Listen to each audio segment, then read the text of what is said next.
Ajmila dari semester 3 Pendidikan Bahasa dan Sastra Indonesia.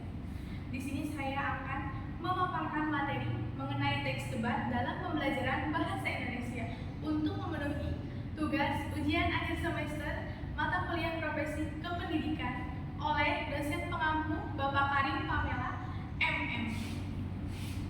Assalamualaikum anak-anak. Selamat pagi semua. Gimana kabarnya? Baik? Alhamdulillah, kalau kalian semua dalam keadaan sehat walafiat. Apakah kalian sudah semangat kembali untuk pembelajaran kali ini?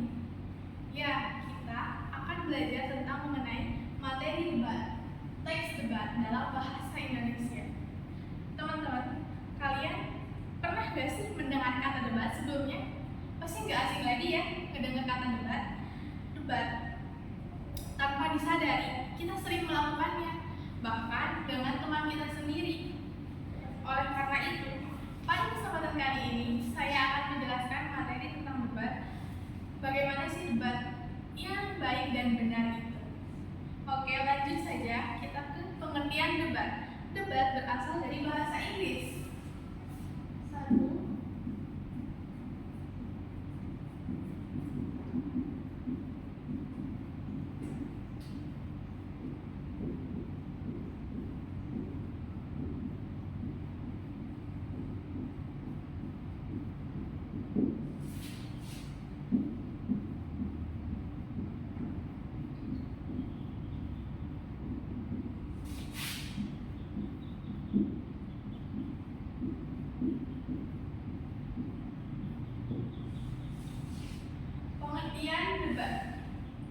Pengertian debat. Debat berasal dari bahasa Inggris debate yang artinya pembahasan diskusi atau perbincangan. Sedangkan menurut KBBI, Kamus Besar Bahasa Indonesia, debat adalah sebuah pembahasan dan pertukaran pendapat mengenai suatu hal dengan saling memberi alasan untuk mempertahankan pendapat masing-masing.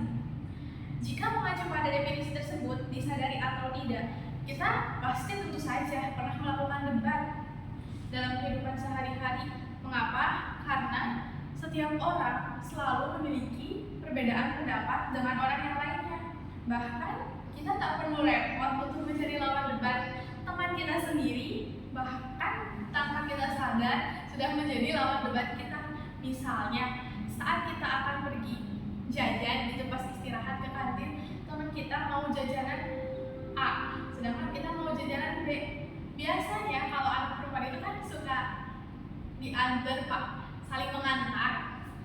Nah, ketika teman A udah lapar duluan, antar aku dulu, terus teman B antar aku dulu. Nah, mereka berdebat gitu siapa yang mau dulu diantar karena perbedaan jajanan yang mau dibelinya. Yang kedua, tujuan debat.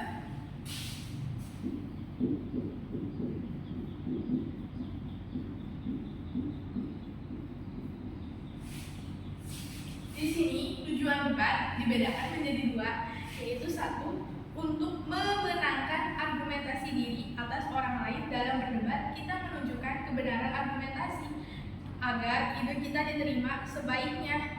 Saat debat, kita menggunakan data dan fakta pendukung. Tentu saja saat berdebat, kita tidak boleh asal bicara ya. Kita harus menggunakan data dan fakta yang sudah jelas tervalidasi.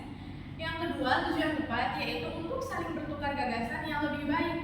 Dari debat, kita dapat menukar ide, gagasan, pendapat orang lain sehingga dapat menemukan solusi terbaik. Dari tujuan debat tersebut, jelaslah bahwa debat bukan untuk menjatuhkan satu sama lain, tetapi sebuah usaha untuk meyakinkan orang lain tentang ide yang kita kemukakan, gitu, untuk menyetujui ide atau gagasan yang kita berikan. Yang ketiga yaitu karakteristik debat.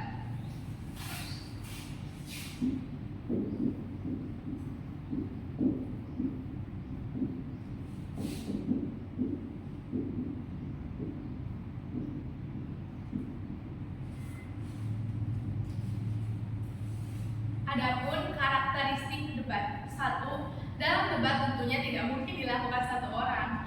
Jadi, karakteristik debat yang pertama adalah debat dilakukan minimal oleh dua belah pihak.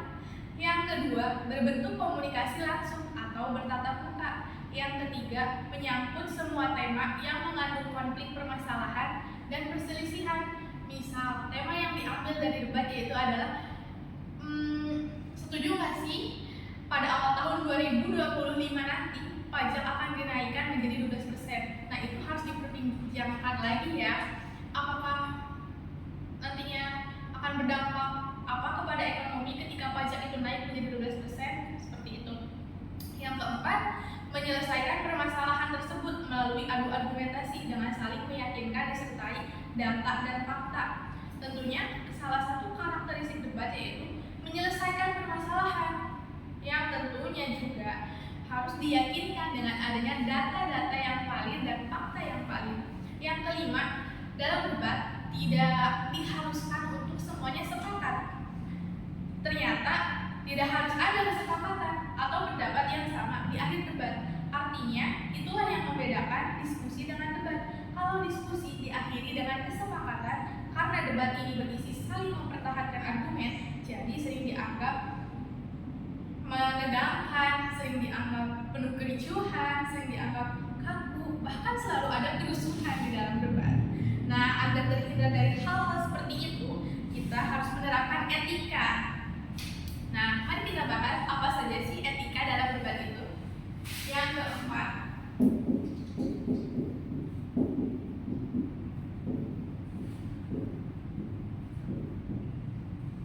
etika debat. 1. Ketika saat berdebat, maka bertanyalah dengan serius. Hindari guyonan atau lelucon terlebih dalam debat formal. Yang kedua, jangan sekali-kali menyinggung fisik lawan debat. Fokus saja pada argumen yang disampaikan. Karena inti dari debat adalah adu argumentasi, bukan mempermasalahkan fisik lawan debat ya. Yang ketiga, utamakan data dan fakta. Poin ini sangat penting sekali karena untuk dapat mematahkan argumentasi lawan debat kita, hingga argumentasi yang kita kemukakan kalau dari data dan fakta lawan debat kita mungkin akan bisa kalah gitu, karena yang kita paparkan yaitu sebuah data dan fakta yang sudah tervalidasi. Jadi sebelum berdebat kita harus benar-benar mempersiapkan diri untuk memperluas pengetahuan mengenai topik debatnya. Jangan sampai kita melawan argumentasi dengan informasi yang belum tervalidasi ya. Yang keempat, hindari menyinggung, membahas tentang suku, ras, agama. Karena jika dalam debat tersebut memang tidak membicarakan sara ya, suku, ras, agama, maka hindarilah untuk menyinggung suku, ras, agama dalam berdebat. Yang kelima, ikuti aturan main yang telah ditetapkan, mulai dari durasi bicara, aturan dalam menyanggah debat, hingga tata cara bertanya. Itulah 5 karakteristik etika debat yang harus kita terapkan saat berdebat. Selanjutnya yaitu unsur-unsur debat. Dalam unsur debat ada beberapa unsur, yaitu mosi, terus tim afirmasi, tim netral, dan tim oposisi. Ada juga 3 partisipan, yaitu ada juri, notulen, dan moderator. 1. Mosi. Mosi adalah topik atau isu permasalahan yang diangkat dalam debat. Mosi biasa berupa satu kalimat utuh minimal berisi subjek, predikat, dan objek. Selain itu, mosi juga menjadi penentu bagi pihak-pihak atau tim yang terlibat dalam debat untuk menentukan sikap. Yang kedua, tim. Di dalam debat terbagi menjadi 3 tim. 1. Tim afirmasi. Tim afirmasi adalah tim yang posisinya harus mengemukakan argumen yang mendukung pro terhadap mosi. Yang kedua, tim oposisi, yaitu tim yang mengemukakan argumen kontra atau sanggahan terhadap mosi. Jadi, tim oposisi adalah tim yang berlawanan, yang kontra terhadap mosi. Yang ketiga yaitu tim netral, adalah tim penengah posisi yang harus mengemukakan argumen netral atau tidak memihak pada tim manapun. Tim netral tidak wajib ada dan perannya sebagai penengah dapat digantikan oleh moderator. Jadi dalam debat itu lebih seringnya hanya ada 2 tim, yaitu tim afirmasi yang pro dan tim oposisi yang kontra. Tim netral bisa diadakan atau tidak, karena tim netral hanya berfungsi sebagai penengah dalam jalannya debat. dan tim netral bisa digantikan juga oleh moderator. Yang ketiga, partisipan terbagi menjadi 3. 1. Juri. Juri adalah orang yang memberi penilaian dan mengikuti jalannya debat. Kemudian ada notulen. Notulen adalah orang yang mencatat sebuah notula, yaitu mencatat mengenai jalannya debat serta hal-hal yang dibicarakan dan diputuskan selama berjalannya debat. Yang ketiga yaitu moderator, yaitu seseorang yang memandu jalannya debat. Nah, moderator memiliki beberapa tugas, yaitu menyampaikan salam pembuka, memperkenalkan diri dan juri, menyampaikan aturan debat dan mosi yang akan dibahas, mempersilahkan tim menyampaikan pendapat dan penonton untuk bertanya, serta mempersilahkan penulis membacakan hasil debat setelah menutup debat. Itu adalah unsur-unsur debat. Lanjut, kita masuk ke struktur teks debat. Struktur teks debat ada 5, yaitu pembukaan oleh moderator, 2. Penyampaian pernyataan topik, 3. Pelaksanaan debat, 4. Simpulan, 5. Penutup. Mari kita kupas satu-satu. Pembukaan oleh moderator. Moderator yang akan membuka debat. Kedua, tugas moderator juga akan menjelaskan mosi yang akan dibahas. 3. Memperkenalkan tim dan anggota tim debat. 4. Membacakan tata tertib debat. Yang kedua, pernyataan topik. Moderator mempersilahkan setiap tim untuk menyampaikan pendapatnya terhadap mosi secara bergantian. Pada tahap ini tidak dilakukan tanya jawab atau interupsi dari tim lain. Yang ketiga, pelaksanaan debat. Setelah itu, setiap tim memberikan komentar atau mendebat pendapat dari tim lain. Tim yang didebat harus mempertahankan pendapatnya dengan mengemukakan argumen yang mendukung tentunya. Yang keempat, ada simpulan. Setiap tim menyampaikan kesimpulan terkait mosi setelah mendengarkan pendapat dan menerima sambahan dari tim lain. Yang kelima, penutup. Pada bagian ini, moderator menutup kegiatan diskusi dengan memberikan ringkasan kegiatan debat yang sudah dilaksanakan. Jenis-jenis teks debat. Dalam teks debat terbagi menjadi 4 jenis, yaitu 1. Debat parlementer. Debat parlementer adalah debat yang dilakukan oleh kalangan pemerintah. Tujuan debat parlementer yaitu untuk memberikan dan menambah dukungan bagi suatu undang-undang tertentu. Jadi debat parlementer itu contohnya seperti debat yang dilakukan sebelum pemilihan presiden, pemilihan gubernur, pemilihan bupati kemarin. Nah, mereka para calon-calon akan memberikan ide program kerja yang akan mereka laksanakan nanti jika terpilih.